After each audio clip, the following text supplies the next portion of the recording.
Well मलाई maximum सोधिने question भनेको नै चायापत्तुलाई कसरी हटाउने। सो यसको एन्सर भनेको नै दिनमा 3 पटक सनस्क्रिन लगाउने। यो नै फर्स्ट नम्बरको स्टेप रुल्स हजुरहरूले फलो गर्नुपर्ने हुन्छ। एकचोटि 8 बजी, एकचोटि 11 बजी, एकचोटि 2 बजी दिनमा 3 पटक सनस्क्रिन लगाउने।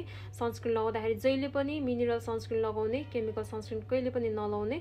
अनि 8 बजी लगाएकै माथि 11 बजी, 11 बजी लगाएकै माथि 2 बजी लगाउने। रिएप्लिकेसन गर्दाखेरि मुख धुनु पर्दैन।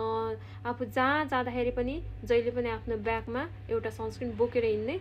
चायापोतो भनेको चाहिँ एकचोटि अनुहारमा देखिसकेपछि सर्लक्कै जाँदैन, तर त्यसलाई कालो भएर फैलिन नदिन, अझै डार्क भएर देखिन नदिनको लागि चाहिँ हामीले स्किन केयर रेगुलर गर्नुपर्ने हुन्छ।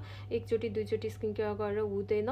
सो जहिले पनि रेगुलर स्किन केयर गर्नुपर्ने हुन्छ। त्यसको लागि मलाई अहिले नै म्यासेज गरिसु सरल सस्तो स्किन केयर कसरी गर्ने म सिकाउने छु।